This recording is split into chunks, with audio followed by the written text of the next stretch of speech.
I don't love him, but if I refuse, my family will lose everything. The words slipped through the half-closed library door and struck Nathaniel Cross harder than any accusation ever could. He stood in the shadowed corridor of Harper Manor, a silver tray balanced in steady hands that had negotiated million-dollar rail contracts without trembling. Tonight, those hands were dressed in a footman's worn black coat. Tonight, the Duke of Ashford was no duke at all. He had come in disguise to witness the truth with his own eyes, to measure the heart of the woman who would soon become his wife. Candlelight flickered along the paneled walls, casting long golden shadows that swayed like restless ghosts. Inside the library, Evelyn Harper sat near the hearth, her pale blue gown catching the fire's glow, her posture composed, but her fingers knotted tightly in her lap. She was speaking to her guardian, Catherine Wainwright, whose voice carried the smooth chill of someone who never feared consequences. "You will marry him," Catherine said softly, firmly. "The Cross fortune will erase your father's debts within 30 days. Refuse, and the bank will seize the house before Christmas." Silence followed. Nathaniel felt it like a weight in his chest. He had believed Evelyn distant, perhaps resentful. He had received letters, cold, formal, almost indifferent, bearing her signature. He had wondered if she saw him as nothing more than a transaction. But now, listening unseen, he heard something else beneath her quiet reply. "I am not afraid of him," Evelyn whispered. "I am afraid of failing everyone." The confession was small, honest. It shattered him. A draft moved through the corridor, carrying the faint scent of smoke and winter air. Outside, frost clung to the windows, silvering the edges of the night. Nathaniel lowered his gaze to the polished floorboards. If she did not love him, it was not cruelty. It was sacrifice. And then another voice drifted from deeper within the room. A man's voice, low and confident. "Miles Cross, Nathaniel's cousin and heir presumptive." "You handled the letters well," Miles murmured. He believes she doubts him. "A divided marriage benefits us all." The tray slipped half an inch in Nathaniel's grip before he steadied it. Letters. Forged. A careful misunderstanding planted like a seed. The fire popped sharply in the hearth.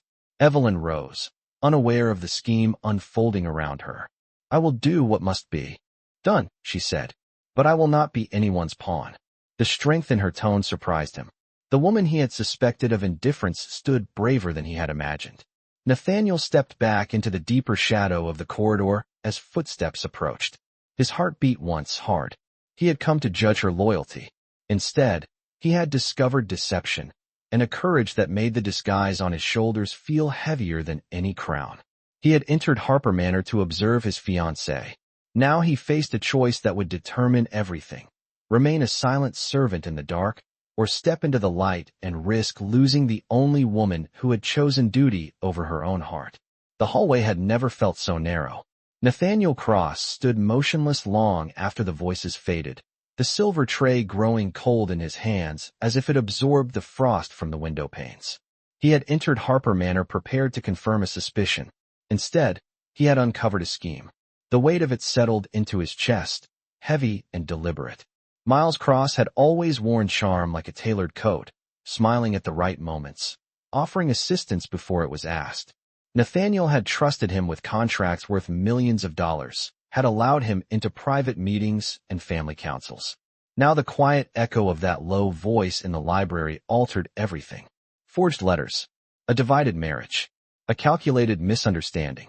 Nathaniel turned down the corridor, boots silent against polished oak, and forced himself to breathe evenly. A servant could not storm into a room demanding explanations. A servant observed. A servant listened. He carried the tray into the dimly lit dining room where a long mahogany table stretched nearly 20 feet beneath a crystal chandelier.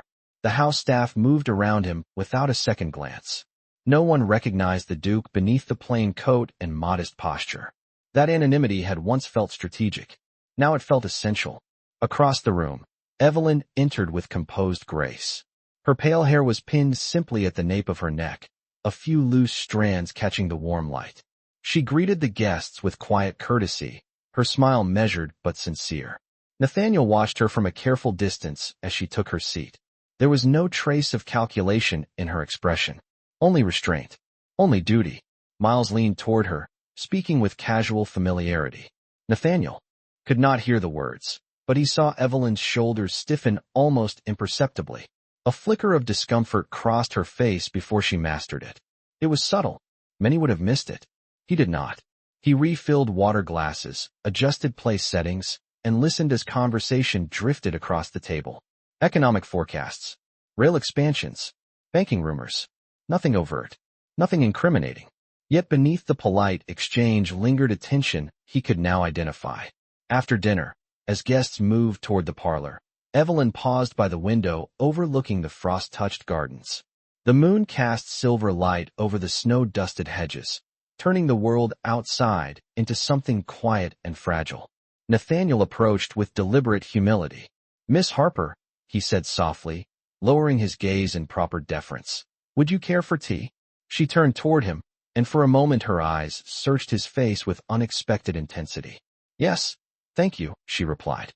Her voice carried a calm steadiness, but there was fatigue beneath it, like someone holding too many burdens at once. As he handed her the delicate porcelain cup, their fingers brushed.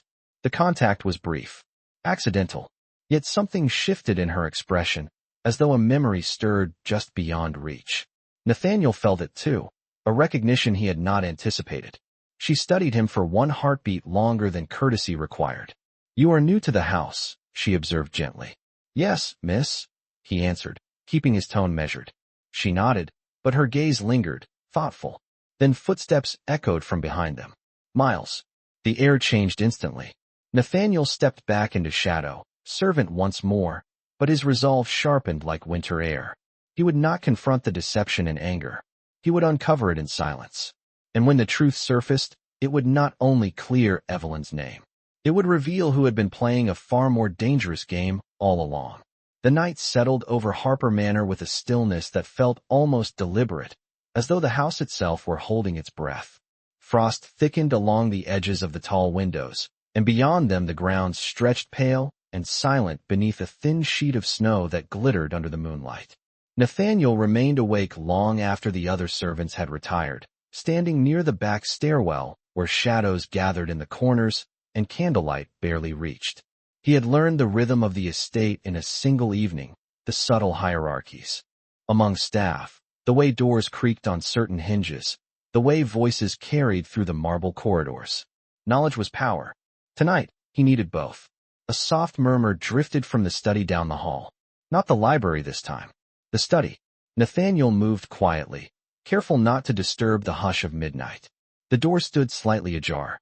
Inside, Catherine Wainwright sat at the desk, pen poised over parchment, her posture precise even in solitude. Across from her stood Miles Cross, his silhouette sharp against the glow of a single oil lamp. "He suspects nothing," Miles said, his tone smooth, confident. "The letters accomplished exactly what we intended. A man doubts what he cannot see." Catherine's pen scratched across the page. "And the girl?" she asked. "She will comply?" "She always does." Nathaniel's jaw tightened, but he did not step forward. Anger would serve no purpose here. Precision would. He listened as Catherine folded the letter and pressed a seal into warm wax. The emblem was not Harper. It was not Cross. It was an unfamiliar crest. A third party. An outside investor perhaps. A bank. The pieces began to shift in his mind like a complicated chessboard. This was not merely about a marriage. It was about control. When Miles exited the study, Nathaniel retreated into shadow, lowering his head as the other man passed within 3 feet of him. 3 feet from exposure. 3 feet from everything unraveling too soon. Once the corridor fell silent again, Nathaniel allowed himself one steady breath. The forged letters were only the beginning. There was something larger beneath this arrangement, something financial and deliberate. And Evelyn stood at the center of it without knowing the full extent of the game. The following morning dawned cold and bright. Sunlight spilled across the dining room in pale bands, illuminating dust motes that floated lazily in the air. Evelyn entered alone, her expression thoughtful, a faint crease between her brows. She carried a small envelope in her hand. Nathaniel stood near the sideboard, attentive but unobtrusive. She hesitated before the fireplace, then slipped the envelope into the flames.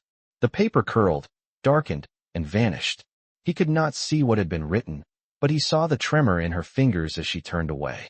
There was no triumph in her posture, only resolve. As she moved toward the window, she paused, sensing his presence.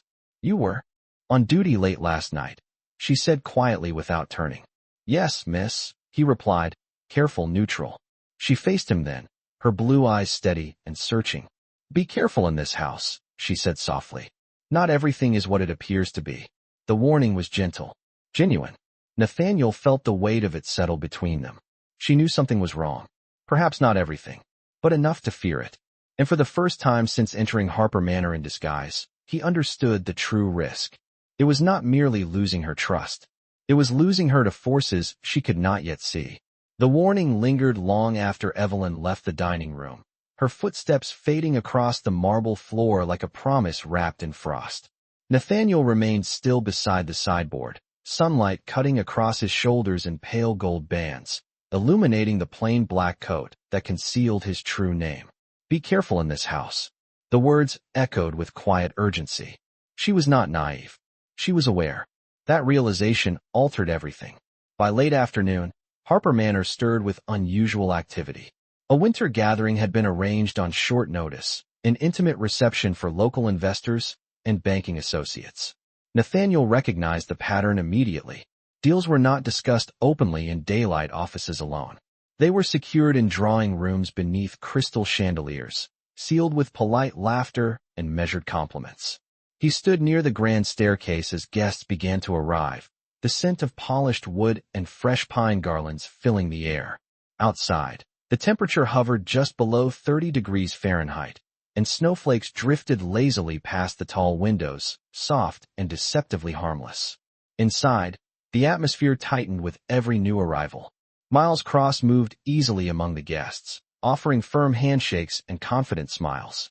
Catherine Wainwright observed from a distance, her posture rigid, her gaze calculating. And then Evelyn descended the staircase. She wore a deep blue gown that reflected the candlelight like a midnight sky. The color heightened the clarity of her pale features, but it was her expression that held Nathaniel's attention. Calm, composed, yet beneath it, he sensed resolve. She greeted each guest with gentle courtesy, listening more than she spoke. When a tall man with a silver tie clasp bearing the same unfamiliar crest from the previous night approached her, Nathaniel's attention sharpened. The man bowed slightly. "Miss Harper, I trust you received the revised terms." Evelyn's fingers tightened around the edge of her shawl. "I received something," she replied carefully. "I have not agreed to anything." The man's smile thinned. "Of course, decisions must be made promptly." He glanced toward Miles, who nodded almost imperceptibly. Nathaniel felt the pieces align with cold precision. The forged letters were intended to isolate him from Evelyn. The financial pressure was meant to corner her, and the presence of this third party confirmed what he had suspected. This marriage was leverage. As music began in the far corner of the parlor, couples drifted into polite conversation, but tension coiled beneath the surface. Nathaniel carried a tray of champagne flutes across the room, careful, attentive, unnoticed. He paused near a cluster of men discussing property acquisitions in counties bordering Ashford territory. Numbers were mentioned, land percentages, rail access. The cross names surfaced in hushed tones, followed by calculated speculation about inheritance contingencies. Miles was positioning himself. If Nathaniel's marriage faltered, if uncertainty clouded his household, authority could shift. Subtly, legally. Nathaniel stepped back, pulse steady despite the storm forming beneath his calm exterior. Across the room, Evelyn met his gaze for the briefest second. It was not recognition of identity. It was recognition of presence, a silent acknowledgement that he had witnessed more than most. She looked away quickly as Miles approached her side. Nathaniel understood then that waiting passively would only deepen the trap around her. He would not confront them publicly. Not yet. But tonight, before the snow thickened and the final guest departed, he would find proof strong enough to dismantle every quiet arrangement made in shadow. And when the truth surfaced, it would not arrive as anger. It would arrive as clarity. The reception dissolved slowly into departing carriages and fading laughter, the final notes of the string quartet lingering in the air like a question left unanswered. Snow had begun to fall in earnest now, thick and steady, blanketing the gravel drive in a quiet white hush. Nathaniel stood beneath the portico as guests stepped into waiting automobiles, his breath visible in the cold night air. The temperature had dropped to 28 degrees Fahrenheit, sharp enough to sting the lungs.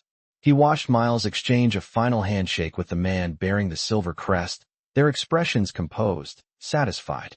Something had been decided. Something that did not include Evelyn's consent. When the doors closed, and the house finally exhaled into silence, Nathaniel carried the last tray back through the corridor toward the servants' entrance. He moved past the study, noting the faint line of light still visible beneath the door. He paused. Inside, voices murmured again, lower this time. The documents will be finalized by Monday, the unfamiliar investor said.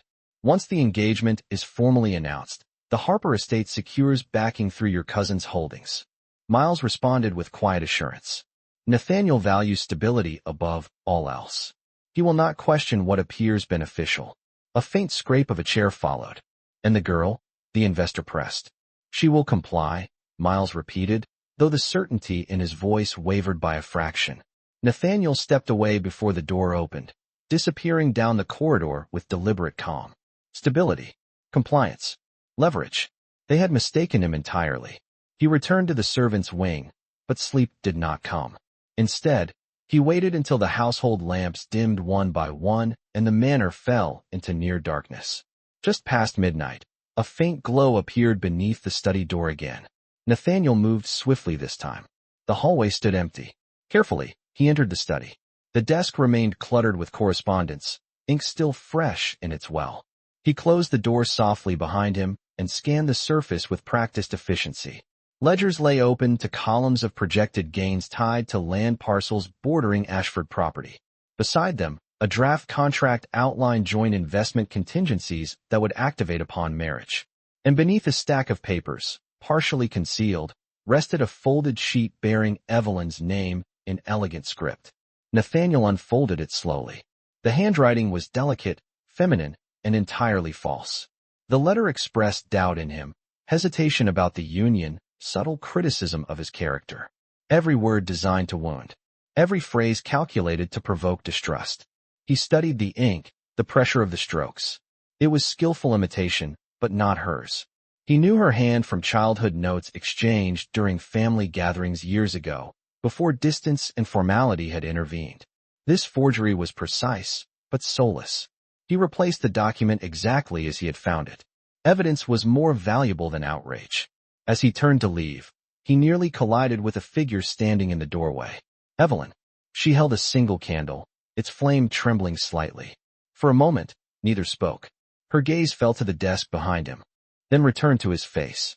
You are not what you pretend to be, she said quietly. It was not accusation. It was recognition. The candlelight softened her features, revealing exhaustion and strength in equal measure. Nathaniel felt the distance between them narrow to a fragile thread. Nor are the circumstances, he replied carefully, his voice steady but low. Her eyes searched his with unmistakable clarity. Then perhaps, she whispered, we are both tired of shadows. Outside, the wind lifted, pressing snow against the tall windows. Inside, the truth hovered between them, waiting for its moment to surface. The candle flame trembled between them, casting shifting gold across the dark wood shelves and the open ledger behind Nathaniel's shoulder. Snow pressed softly against the tall windows, the wind rising in low, restless murmurs that seemed to echo the tension in the room. Evelyn did not step back. She did not call for help. She simply stood there, studying him with a calm that unsettled him more than anger ever could. You are not a servant, she repeated, her voice steady, almost gentle. Nathaniel held her gaze for a long moment before answering. And you are not unaware, he replied quietly. The silence that followed felt deliberate, like the pause before a storm breaks. She lowered the candle slightly, its light revealing the faint crease between her brows. I saw you in the corridor earlier, she said. The way you listened. The way you carry yourself. Servants do not stand as if they command boardrooms.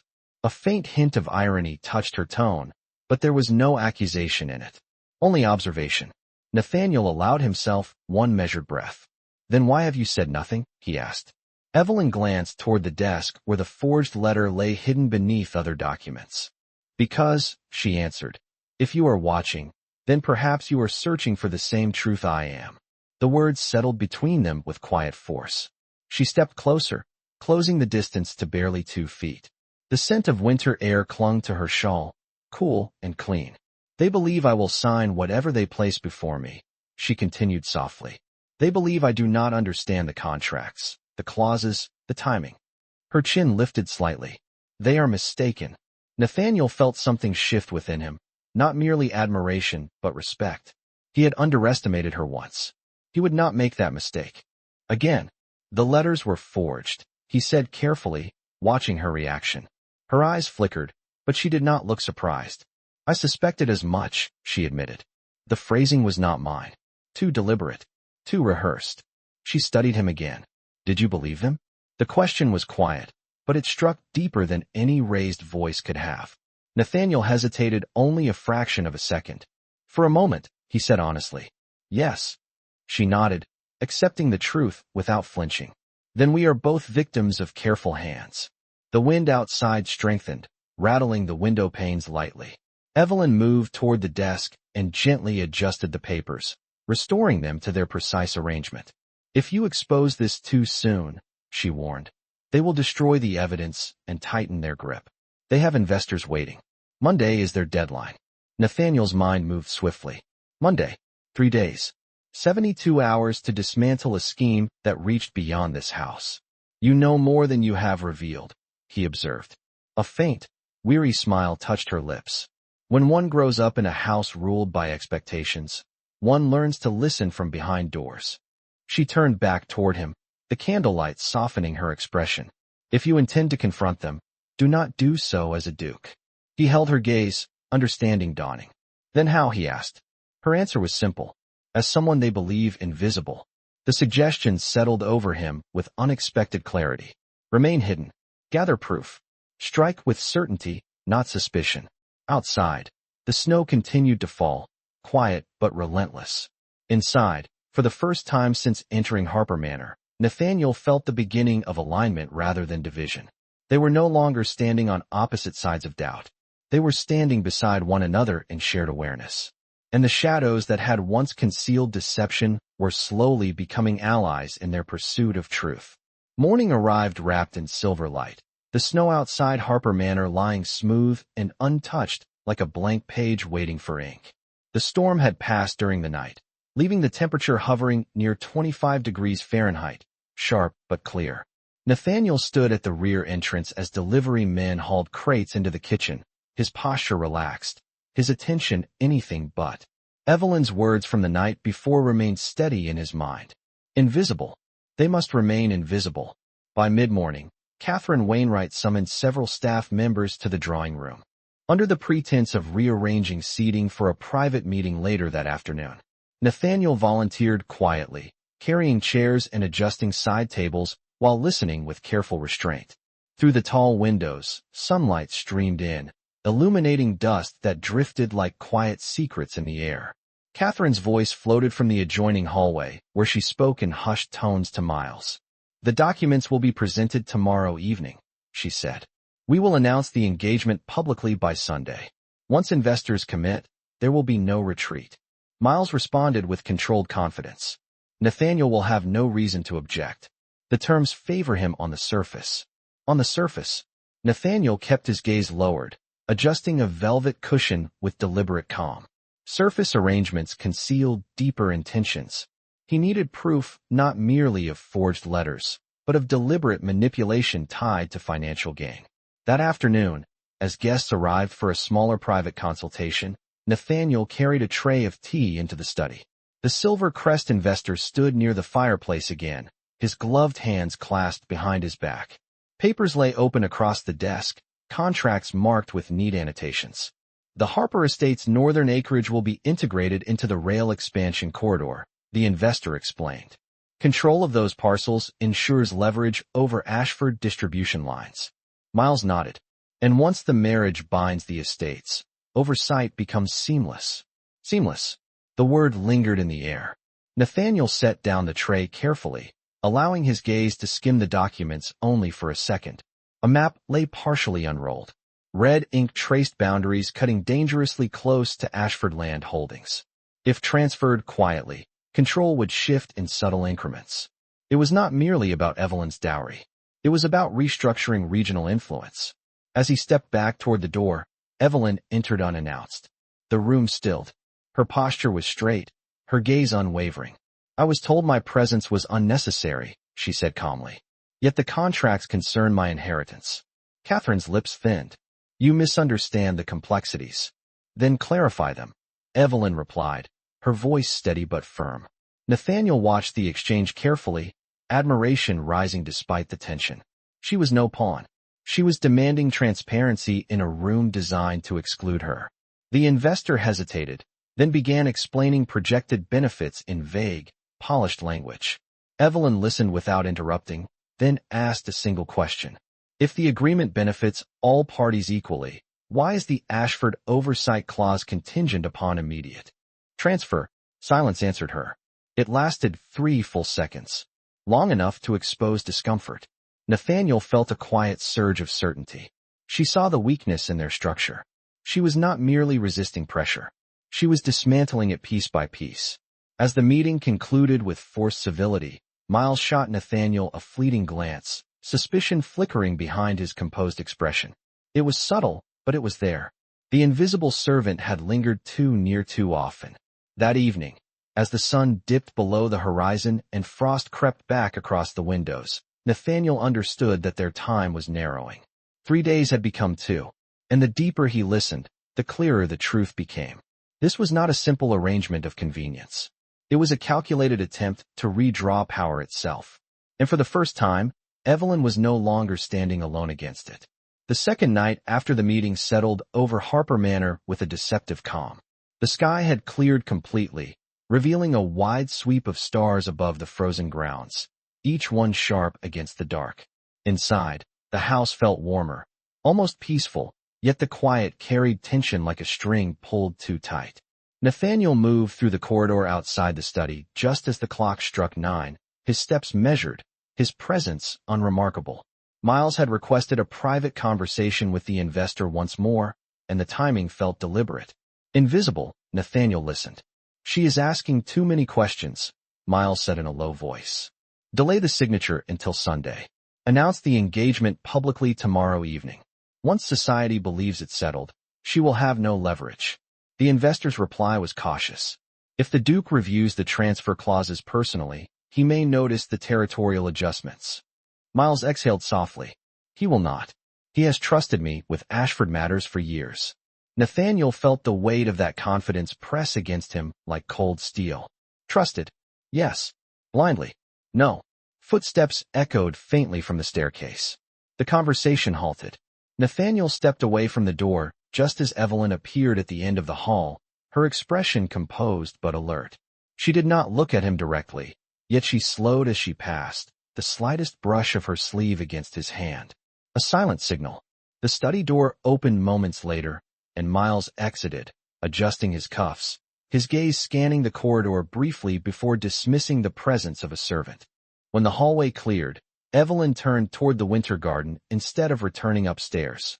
Nathaniel followed at a distance. The glass conservatory stood at the rear of the manor, moonlight filtering through its arched ceiling and reflecting off frost that traced delicate patterns across the panes. Inside, the air was cool but still, the scent of evergreen and damp soil lingering softly. Evelyn stood beside a small wrought iron bench, her hands clasped before her. "They will announce it tomorrow," she said quietly without turning. Nathaniel stepped forward, careful, deliberate. "Then tomorrow we give them something else to announce." She faced him then, her blue eyes steady in the silver light. "You found something," she observed. "Enough to question the rail corridor transfer," he replied. "Not enough to expose the full design." She nodded slowly. "The northern acreage is not merely farmland. Beneath it lies the only viable extension route for Ashford distribution." Nathaniel felt admiration rise once more. She understood the land, the strategy, the consequence. "If they secure that control," she continued, "Ashford becomes dependent." The word hung between them. Dependent. A subtle shift of power disguised as partnership. Outside, a faint gust of wind swept snow against the glass. Evelyn stepped closer, lowering her voice further. Tomorrow evening, during the announcement, Miles will present the investor as a benefactor. You must allow him to believe you remain unaware. Nathaniel held her gaze. And you? A faint smile touched her lips, not playful, but resolute. I will ask one final question in front of everyone. He understood instantly.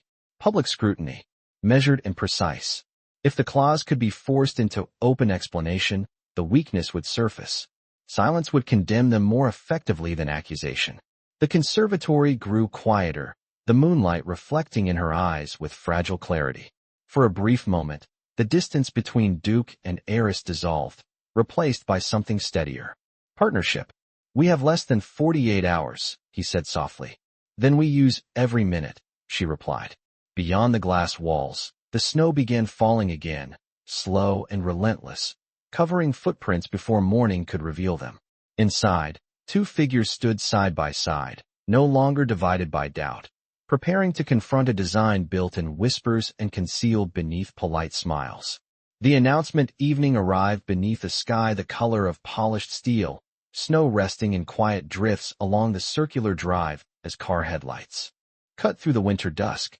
Inside Harper Manor, chandeliers blazed with golden light, casting warmth across marble floors and high ceilings trimmed in carved oak. The air carried the faint scent of pine and polished silver. Guests gathered in small clusters, voices low but expectant. Word had spread quickly. An engagement between two powerful families promised stability, investment, influence. Nathaniel stood near the back of the grand hall, still clothed in the unremarkable black coat of a footman, unseen and underestimated. His pulse remained steady, but every sense was sharpened. Across the room, Miles moved with confident ease, greeting investors, positioning himself at the center of attention. Catherine stood beside him, poised and composed, her expression serene as if the outcome were already sealed. Then Evelyn descended the staircase. She wore a gown of deep ivory tonight, its simplicity almost striking against the ornate surroundings. Her posture was straight, her gaze unwavering. The room quieted instinctively as she joined Miles at the front of the hall.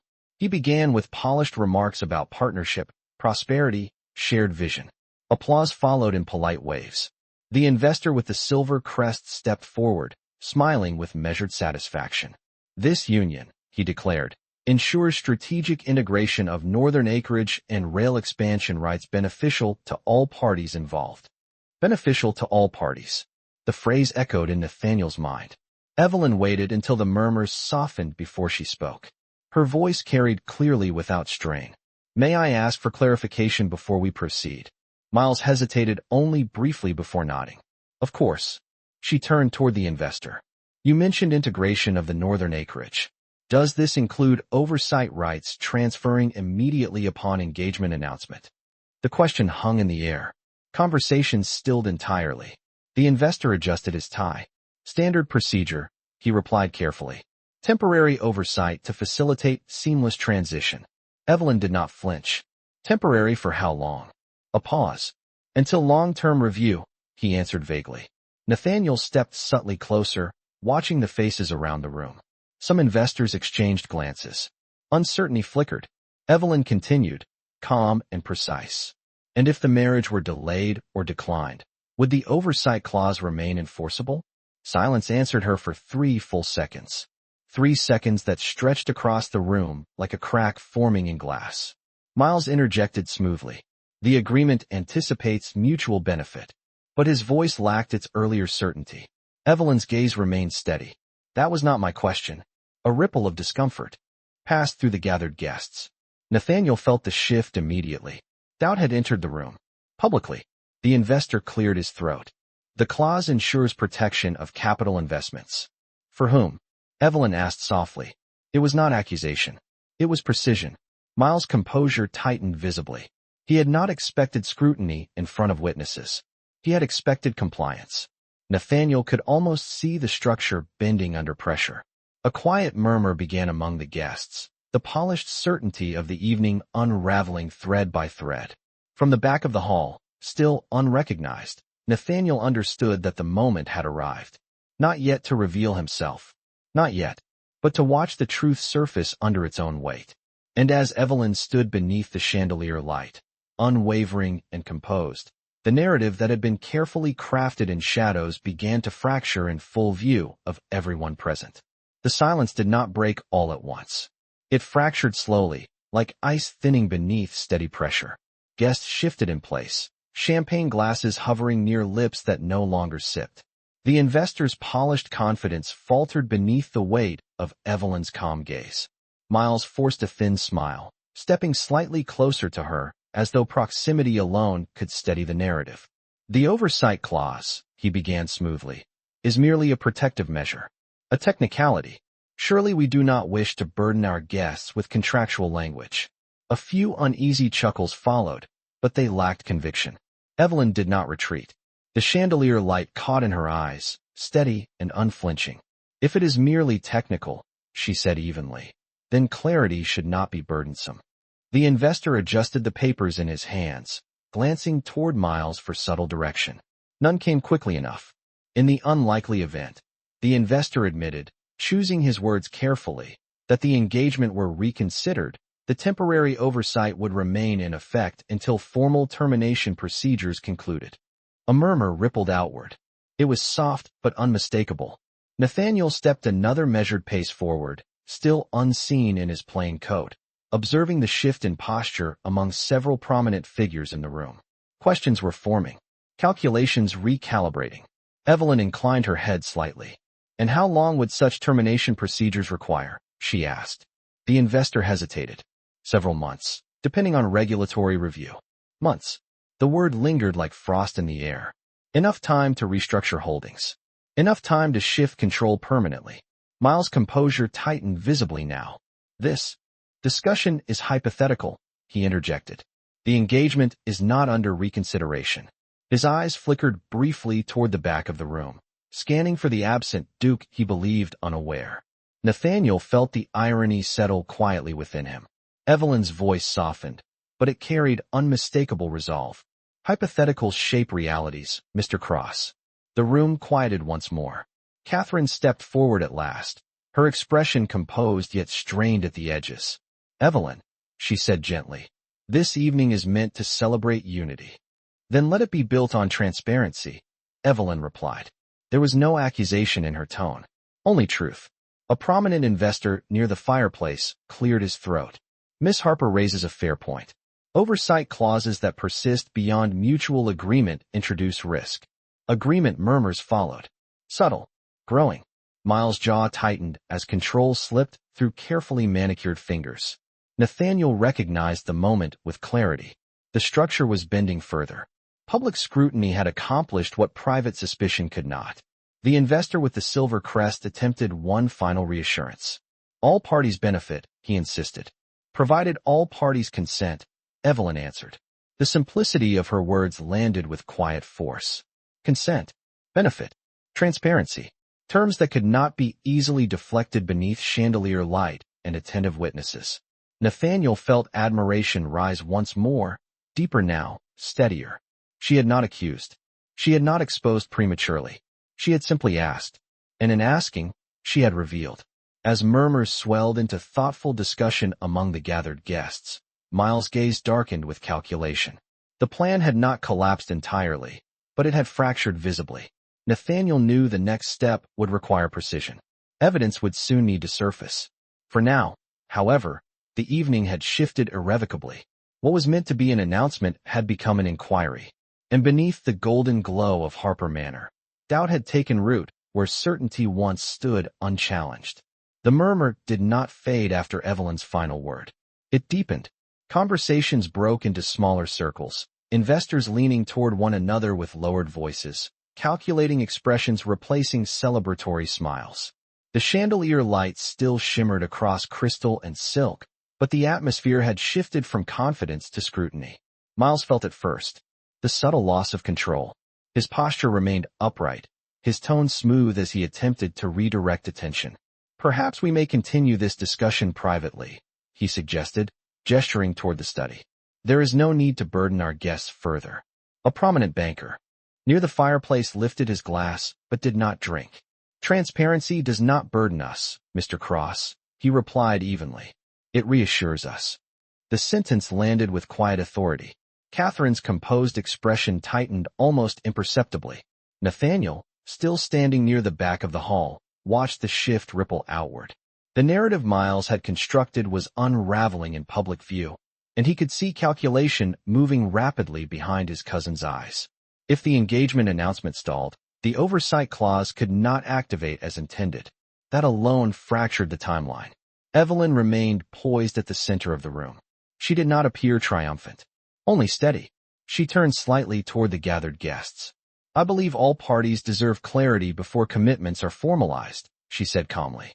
"If this partnership is truly equal, then its terms should withstand open examination." A few heads nodded. Agreement, quiet but visible.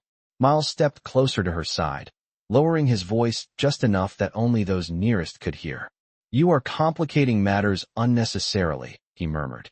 Evelyn did not look at him. "No," she replied softly. "I am simplifying them." Nathaniel felt a restrained surge of admiration. She had not exposed the forged letters. She had not revealed the rail strategy outright. She had simply insisted on transparency, and the foundation had begun to tremble. The investor with the silver crest cleared his throat once more. "We are prepared to revisit the oversight clause language," he said cautiously. "Perhaps temporary suspension until final consent is secured." The adjustment was subtle but significant. Suspension meant delay. Delay meant time. Time meant opportunity. Nathaniel recognized it immediately. Miles did as well. His jaw tightened for a fraction of a second before smoothing again into practiced composure. "Of course," he said, though the word carried tension beneath it. "We aim only for mutual benefit." The guests began to disperse gradually. Conversations now focused not on celebration but on revision. Papers would need review. Clauses re-examined.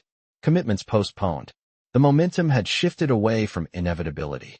As the crowd thinned, Evelyn stepped slightly aside, her gaze lifting just enough to meet Nathaniel's from across the hall.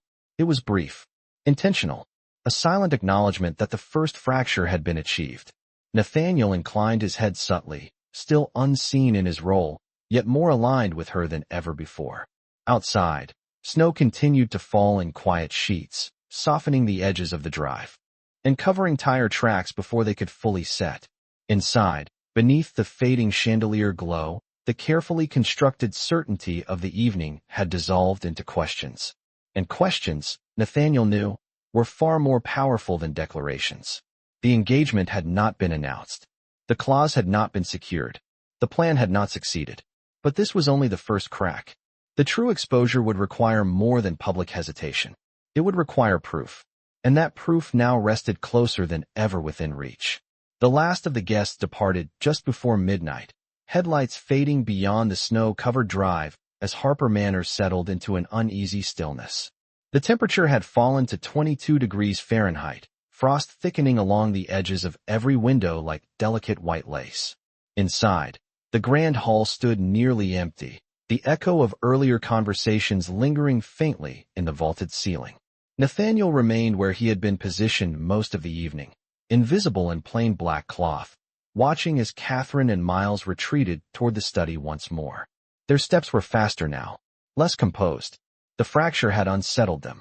He waited until the corridor cleared before following at a measured distance. The study door closed, but voices carried through the wood with sharper edges than before. "You allowed her to undermine the presentation," Catherine said, her calm veneer cracking. She was not meant to question the clause publicly. Miles responded in a low, controlled tone. "She has become more perceptive than anticipated. But it is manageable." "Manageable?" Catherine's voice tightened. "If the Duke begins reviewing documents personally, the transfer will collapse." Nathaniel's pulse steadied rather than quickened. They feared his scrutiny. "Good. Then ensure he does not," Miles replied. The forged correspondence already planted hesitation. "We reinforce it. Suggest she doubts him. Suggest he doubts her. Division remains our strongest leverage." The word struck with quiet clarity. Division. It had always been their strategy. Nathaniel stepped back into shadow as footsteps approached from the opposite direction. "Evelyn." She paused beside him without turning her head. "They are unraveling," she murmured softly. "Yes," he replied. "But they are not finished." She nodded almost imperceptibly. "Neither are we." Moments later, Catherine exited the study alone, her expression tightly controlled. She passed within 3 feet of them without suspicion, too focused on recalculating her next move. When the corridor emptied again, Nathaniel slipped inside the study. Evelyn followed, closing the door quietly behind them. The desk remained scattered with revised drafts. A leather folder lay partially open, revealing amended language suspending the oversight clause temporarily. But beneath it, Nathaniel spotted another document. An unsigned addendum, carefully worded. It would activate automatic review of Ashford land holdings under the guise of risk assessment should engagement negotiations falter. Subtle. Dangerous. Evelyn stepped beside him, her shoulder nearly brushing his. They prepared a secondary clause, she observed quietly, in case tonight failed. Nathaniel's jaw tightened, though his voice remained calm. They underestimated your resolve. A faint, weary smile touched her lips. They underestimated yours. The admission lingered between them longer than either intended. Candlelight flickered across the papers, illuminating the truth in plain ink. Proof. Tangible and precise. Nathaniel removed a small pocket notebook from inside his coat and began copying the clause language with deliberate accuracy. Each word recorded carefully. Evidence would dismantle not only suspicion but structure. Tomorrow morning, he said quietly, I will request a private review as the Duke. Evelyn looked at him fully then. You will reveal yourself? Not entirely, he answered. But enough. She studied him in silence for a long moment, then nodded. Then let the truth surface under your name, not theirs. Outside, the wind rose once more, pressing snow against the tall windows. Inside the study, beneath the quiet glow of a single lamp, 2 figures stood not as adversaries, but as allies. The strategy built in whispers was no longer concealed, and by morning, the invisible would begin to step into the light. Morning broke clear and mercilessly bright, sunlight spilling across the snow-covered grounds and reflecting against the tall windows of Harper Manor with blinding clarity. The storm had passed completely. The temperature hovered at 20 degrees Fahrenheit, the air sharp and honest, without concealment. Inside the study, the fire burned low as Catherine and Miles gathered once more, their confidence carefully reconstructed after the previous evening's fracture. They did not expect interruption. They expected compliance. The door opened without announcement. Nathaniel Cross entered not in a servant's coat, but in a tailored dark suit cut with unmistakable authority. The room stilled instantly. Miles' expression froze between recognition and disbelief. Catherine rose slowly from her chair. Nathaniel, she said, measured but tense. We did not expect you so early. That was precisely the intention, he replied calmly. His voice carried no anger, only certainty. He stepped toward the desk and placed the copied addendum upon the polished wood. I reviewed the revised language, he continued, including the contingency clause activating land oversight should engagement negotiations falter. Silence pressed in from every corner of the room. Miles' composure tightened visibly. You misunderstand the necessity of protective measures, he began. Nathaniel met his gaze without flinching. I understand perfectly. The clause permits review of Ashford holdings under the guise of risk assessment, extending control for months beyond any mutual agreement. Catherine's hands folded tightly before her. It ensures stability. It ensures leverage, Nathaniel corrected quietly. He turned slightly, and Evelyn stepped into the doorway behind him. She did not speak. She did not need to. Her presence alone shifted the balance further. Nathaniel continued, steady and deliberate. The forged letters suggesting hesitation between myself and Miss Harper were intended to create division. Division would justify temporary oversight. Oversight would restructure territorial control. Miles' jaw set. You have no proof. Nathaniel's gaze did not waver. On the contrary, I have exact copies of the addendum and witness testimony from last evening's consultation. He did not raise his voice. He did not accuse with heat. He simply presented clarity. The fire crackled softly in the hearth, the only sound filling the heavy silence. Catherine's composure finally thinned. You would jeopardize an advantageous alliance over suspicion? She asked. I would refuse an alliance built on manipulation, Nathaniel replied. He stepped closer to the desk, his tone firm but controlled.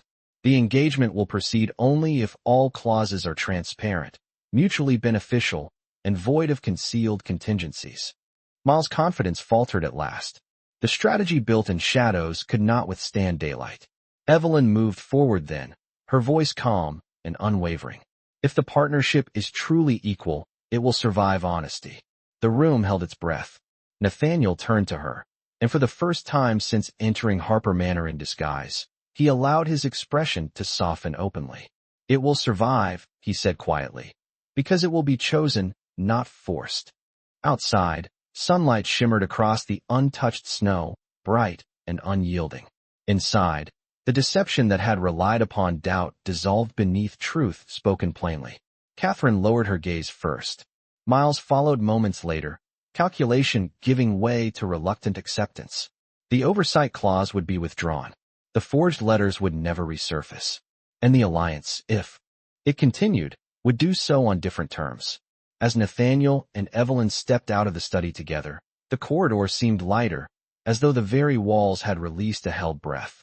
What had begun in suspicion had resolved in clarity, not through accusation, not through anger, but through courage to question and strength to stand side by side when the truth demanded it.